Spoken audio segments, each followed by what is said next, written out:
Good morning everyone. This is Angan Public School online classes. Hope you all are doing good. Today we are going to do ENV Looking Around Environmental Studies workbook chapter 9 Changing Families.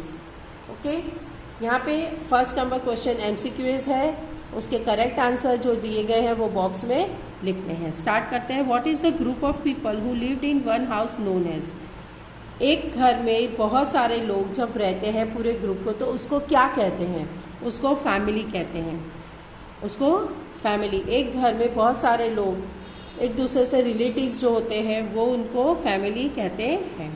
Number 2, what change happened in Kiran family. Kiran के घर पे क्या change हुआ था? तो किरण के घर में चेंज हुआ था. हर बेबी सिस्टर वॉज बॉर्न. उसके घर में एक छोटी सी बहन का जन्म हुआ था. Number B. Number 3, what is not seen in a baby's mouth at the time of its birth. Baby के मुंह में क्या नहीं दिखता है उसके जन्म के वक्त? उसके जन्म के वक्त उसके मुंह में क्या नहीं होता है? तो उसके बेबी के मुंह में क्या नहीं होता? उसके बेबी के मुंह में टीथ नहीं होते हैं. तो number D. Number 4, due to which change will Sumi have to take admission in a new school. कौन सा ऐसा रीज़न है कि सुमी को नए स्कूल में चेंज करना, नए स्कूल में एडमिशन लेना पड़ेगा? तो क्यों? क्योंकि उसके फादर का ट्रांसफ़र हो गया था to another city. Sumi's father has been transfer to another city. Sumi के फादर का ट्रांसफ़र हो गया था दूसरे शहर में. Number C. Number 5, what is the least age for a girl to be able to marry. एक लड़की को शादी करने के लिए कम से कम कितनी उम्र की ज़रूरत होती है? एक लड़की कौन सी उम्र में शादी कर सकती है? That is 18 years old. एक लड़की 18 ईयर्स के बाद शादी कर सकती है. Number 6, what is the relation between you and your father sister. आपके और आपके पापा की बहन के बीच में क्या रिलेशन है? तो वो आपकी क्या लगती है? वो आपकी बुआ लगती है. शी इज़ माई बुआ. फोई भी कहते हैं, बुआ भी कहते हैं. तो number D. Number 7, in your families there are grandfather, father, mother, you and your younger sister. So who will be at the top of your family tree. अगर आपके एक फैमिली में आपके दादा है, आपके पापा हैं, आपकी मम्मी है, आप हो और आपकी यंगर छोटी सी बहन है, ठीक है, तो आप सबसे पहले अपने फैमिली ट्री बनाओगे. उसमें सबसे पहले आप किसका नाम डालोगे? तो उसमें आप सबसे पहले नाम डालोगे अपने ग्रैंडफादर का. तो क्योंकि वो सबसे बड़े हैं इसीलिए ग्रैंडफादर का फ़ोटो सब या नाम सबसे ऊपर आएगा. उसके बाद आएगा फादर का, फिर मदर का, फिर आपका और फिर आपकी छोटी बहन का. नंबर 8, वर्षा इज़ आशाज भाभी. वर्षा आशा की भाभी है. So what is the relation between Asha and Varsha. तो आशा और वर्षा के बीच में क्या रिलेशन बनता है? तो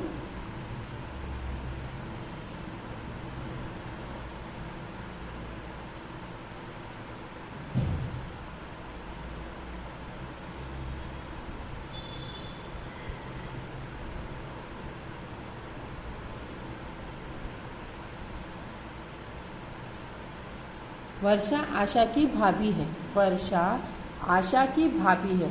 तो आशा क्या हुई? तो आशा इज़ हर ननद. वो ननद होती है यानी हस्बैंड की बहन. Number 2, filling the blanks in each sentence with an appropriate word.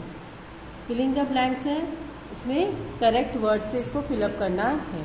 There was changes in dash families due to the birth of a sister.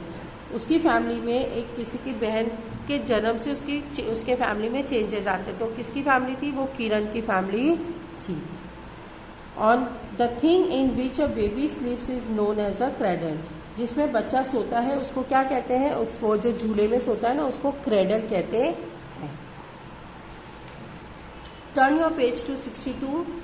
Filling the blanks. Number 3, there are teeth in the mouth to chew food. खाना चबाने के लिए क्या होता है मुंह में? दांत, टीथ होते हैं.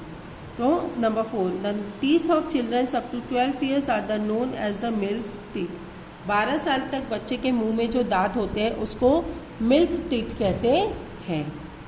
Number 5, mother sister is called मासी. मम्मी की बहन को क्या कहते हैं? मम्मी की बहन को मासी कहते हैं.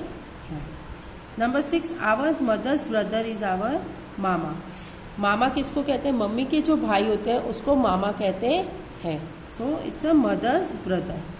Number 7, your father's younger brother's wife is called, आपके पापा के छोटे भाई की जो वाइफ होती है, यानी छोटे भाई की जो पत्नी होती है, उसको आप क्या कहोगे? उसको आप काकी कहोगे। Okay, now number 3, put a right mark in the front of the statement that are true and the wrong statement in the those are false. True false है। We learn the feeling of togetherness from a family. हम एक साथ रहना किससे सीखते हैं? एक साथ रहना हम फैमिली से सीखते हैं। दिस इज राइट, तो राइट टिक करेंगे। Number 3, there are lot of difficulties in large family. Large family में बहुत सारी मुसीबतें प्रॉब्लम्स आती हैं। Yes, this is true. When many families come together, a taluka is formed. जब बहुत सारी फैमिली एक साथ रहने लगती है तो क्या तालुका बन जाता है? नहीं, this is wrong. All the work of the family has been done only by the mother. क्या घर के सारे काम सिर्फ मम्मी ही करती है? नहीं, ऐसा नहीं होता है, बाकी सब भी हेल्प करते हैं। तो this sentence is wrong. We must address the elders of our family respectfully. क्या हमें हमारे एल्डर्सों को, जो हमसे बड़े होते हैं, जो दादा दादी होते हैं, उनको क्या हमें रेस्पेक्ट करना चाहिए? यस, हमें उनको रेस्पेक्ट करना चाहिए। Number 6, we should stay in a family with the feeling of being helpful to each other. अगर एक फैमिली में आप रहते हो, एक साथ रहते हो, तो क्या एक दूसरे की मदद करनी चाहिए? यस, हमेशा एक दूसरे की मदद करनी चाहिए। Number, this is right. Child marriage is not considered as a crime. Child marriage यानी बाल विवाह, छोटे बच्चों की जो शादी हो जाती है, वो क्या क्राइम नहीं है? नहीं, वो क्राइम है, वो बहुत बड़ा क्राइम है। बच्चों की शादी नहीं करवानी चाहिए। तो this statement is wrong. Okay, now number 4, match the column appropriately. आपको मैचिंग करना है column A to column B. तो किरण क्या है? Baby sisters birth. किरण के घर में बेबी बॉर्न हुई है। सुमी के घर में क्या चेंजेस हैं? Father's transfer for job. उसके घर में फादर का चेंजेस ट्रांसफ़र हो गए हैं। नंबर दीपाली, काका सन्स मैरिज, काका के बेटे की शादी है। और grandfather is a head of the family tree. वो फैमिली के हेड होते हैं grandfather. Okay, now the answer the following question as asked. Find out all about the youngest child member in the family of your neighborhood or in the home of a relative you know. Then answer the following question. छोटे बच्चों में क्या क्या चीज़ें होती है वो हमें इस क्वेश्चन में उसके आंसर करने हैं। आपके घर पे कोई बच्चा हो या आपके पड़ोस में कोई बच्चा हो या आपके कोई रिलेटिव में कोई बच्चा हो, तो उसके बारे में से जान के हमको बताना है। तो सबसे पहले बताओ कि which home has the youngest child in your neighbourhood. आपके आसपास में, पड़ोसी में किसके यहाँ छोटा बच्चा है? तो youngest child in my neighbourhood is my uncles house. सबसे छोटा बच्चा मेरे पड़ोस में मेरे चाचा के यहाँ पे है। Number 2, when was the baby born. Baby कितने टाइम पहले बॉर्न हुआ? The baby was born a few months back. कुछ महीने पहले ही उनके घर में बेबी हुआ। What is the age of that child. अभी उसकी एज क्या है? The baby age is 6 months old. अभी उस बेबी की एज है 6 months यानी 6 महीने का। How are you related to that child. आप उससे क्या आपका रिलेशन बनता है? The baby's father is my uncle so the baby is my cousin. Baby के जो फादर है वो मेरे चाचा है और इसीलिए वो मेरा कज़न होता है, वो बेबी मेरा कज़न बनता है। What was the baby, where was the baby born. Baby कहाँ बॉर्न हुआ था? Baby was born in the maternity hospital. जहाँ पे बच्चे का जन्म होता है हॉस्पिटल में, बच्चों के लिए स्पेशल जो हॉस्पिटल होती है उसको मैटरनिटी हॉस्पिटल कहते हैं। तो बेबी जो बॉर्न होते हैं वो मैटरनिटी हॉस्पिटल में बॉर्न होते हैं। Number 6, does the baby have any teeth. क्या कोई बेबी को टीथ थे? No the baby doesn't have any teeth. नहीं, बेबी को कोई भी दांत नहीं है। Number 7, what do they feed the baby with. तो अभी बच्चे वो कैसे खाते हैं?